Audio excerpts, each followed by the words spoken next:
Every day, there's a battle for your mind raging. Information coming from every angle with the will to deceive. Fear not. You found the place for truth. The voice of a generation that still has the will to believe in the greatest country in the history of the world. This is the Charlie Kirk Show. Buckle up. Here we go. All right, welcome to the Charlie Kirk Show. I'm Andrew Colvett, executive producer of this fine show, joined by Michael McCoy. Yes, yeah. We're figuring it out. And as well as Alex Clark, host of Culture Apothecary, which is powered by Turning Point USA. Honored to have you here. Honored to be here. By the way, your show has just, I had zero faith in it. I didn't think it was a good idea. And it just blew up. It turns out I know nothing. Can you believe it? Wow. I had faith. And now you're like a leading this has been true for a while, so I'm for those of in watching you guys know this to be true, and it's been true for a long time, but you are like a leading Maha person. You've been with Turning Point for years, so you're a leading conservative person and influencer and show host, and you've just done so great, and we are Andrew. so proud of you. Thank you very much, guys. You wow. worked really hard. What a welcome. Actually. Thank you. Surprisingly. Yeah, I know. You wouldn't think, but alas. Oh, we got you there eventually. No, I'm just kidding. Alex is the best, and she is just she's just wonderful, and she's on it. She knows where the movement is going. We are going to get into this Epstein smear job from the Democrats, because it's important to hit this actually, and we're going to be talking about pop culture with Alex, because before you were Miss Maha, you were like politics, and you were really focused on. You still are tuned in. I'm still tuned in. Yeah. So I have a lot to say about some happenings in pop culture. And today. there are some stories that are actually important to understand if you're out there. If you're just like a pure politics junkie, more like I would consider myself more of like the politics, culture, sociology junkie. It's kind of like the confluence of where these macro trends are taking our culture. But part of that is what's happening on TikTok and pop culture, and we need to be sure that we're paying attention to this. And we're going to also bring Daisy Phelps from our team in, because she knows this stuff too. Something about ballerina. Yeah, we're going to talk about Kelsey Ballerini's new song and what it means for the culture. Why? Yeah, ballerinas. It's very deep stuff. Anyway, so I want to get in first though with this what's happening with this Epstein thing. So we were going to bring it up yesterday, but there was things coming out that I wanted to make sure that we waited on, just because I was frankly a little distracted with H-1Bs, which I think is a way bigger deal than what some emails that the Democrats released. So essentially, here's the backstory. James Comer had subpoenaed these documents in August from the estate of Jeffrey Epstein. During the shutdown, these get sent to House Oversight. House Oversight gets them. Oh, do we have Blake, by the way? Blake, are you standing by remote? The studio didn't give me. There he is, Blake. He's looking. There he is. He's researched Blake. He's hard at work. That was perfect. That's exactly how I imagine Blake most of the time. I don't know if he can hear us or not. So here's the deal. They subpoena these documents. They get them during the shutdown, and the Democrats end up releasing select emails. Okay, and when they do this, and they're redacting the victim's name. Now, the Democrats are going to say they were mandated to do this, but these documents already existed elsewhere. We already knew who the quote-unquote victim was, and she was a victim, Virginia Giuffre. But we already knew because they were corroborated with other document drops. So we knew this was Virginia Giuffre, and the emails go like, I want you to realize this is Jeffrey Epstein to GMAX. I'm not exactly sure who this is, but I want you to realize that the dog that hasn't barked is Trump. Victim, Virginia Giuffre, spent hours at my house with him. He has never once been mentioned, police chief, etc., etc. So, and I believe this could be Wolf, if I'm not mistaken, which is a New York Times guy that was basically acted as a consultant. So you got a journalist, quote unquote, working with Jeffrey Epstein. So another one, victim at Mar-a-Lago. Trump said he asked me to resign, never a member. Of course he knew about the girls as he asked Ghislaine to stop. So, okay, Trump asked. This is from 2019. This is another one they released. And then Michael Wolff.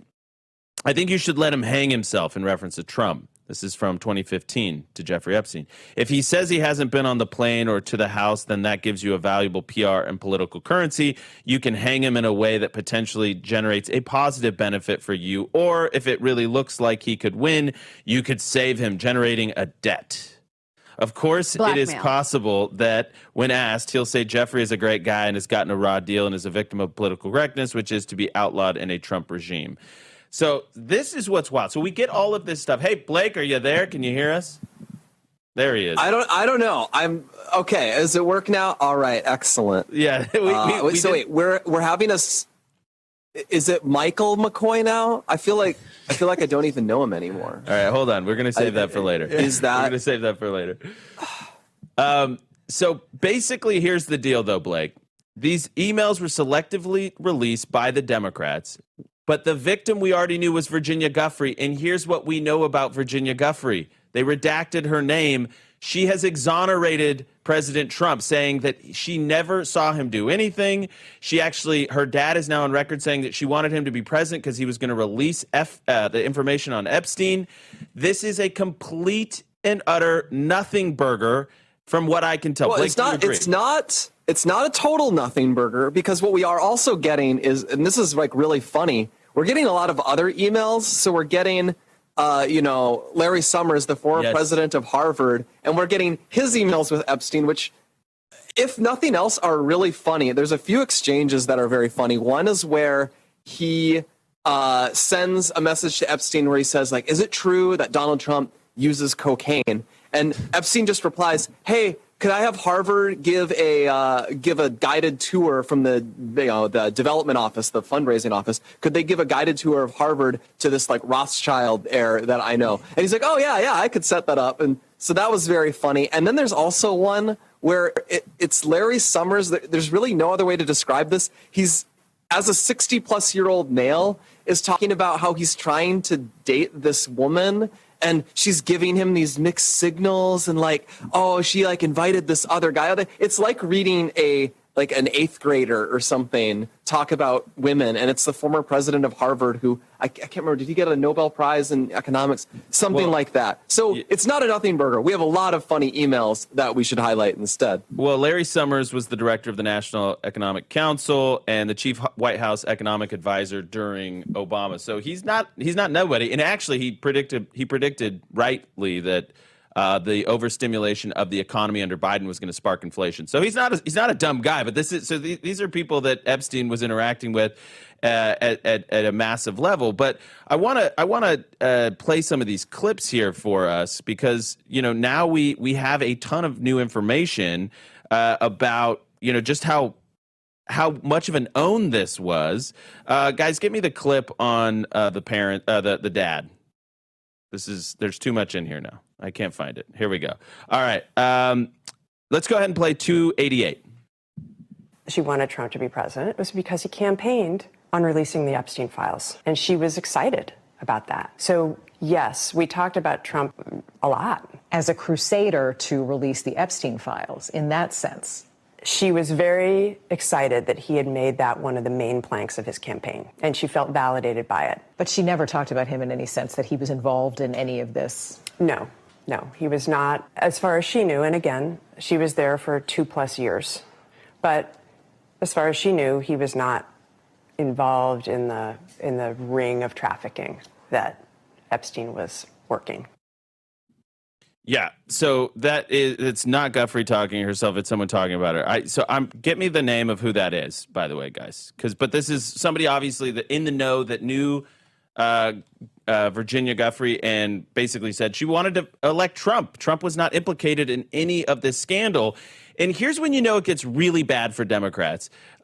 CNN is even calling them out, and I'm going to play that clip on the other side of this break because it is fantastic. Jasmine Crockett got caught holding the bag. It was just wonderful, wonderful. So we're going to play that in just a second. Guys, I'm going to tell you about one of our partners here first. If you owe the IRS back taxes, they can garnish your wages and levy your bank accounts. They can even seize your retirement or take your home. Don't let the IRS target you. Call the professionals at Tax Network USA. Their tax lawyers and enrolled agents are experts in powerful programs that even help you eliminate your tax debt altogether. Tax Network USA is A+ rated and has saved over $1 billion for their clients. Whether you owe a few thousand or a few million, they can help you. In just one phone call, you can start the process of stopping the threatening demand letters, stopping the aggressive collections, and resolving your tax matters once and for all. But here's the key. You have to act now while you still have options. For a free consultation, call Tax Network USA today at 1-800-958-1000. What's 1-800-958-1000? Or visit tnusa.com. tnusa.com. Check them out today. We're going to get Alex and Mikey, I think that's your name. We're going to get their reaction as well on the other side. Don't go anywhere.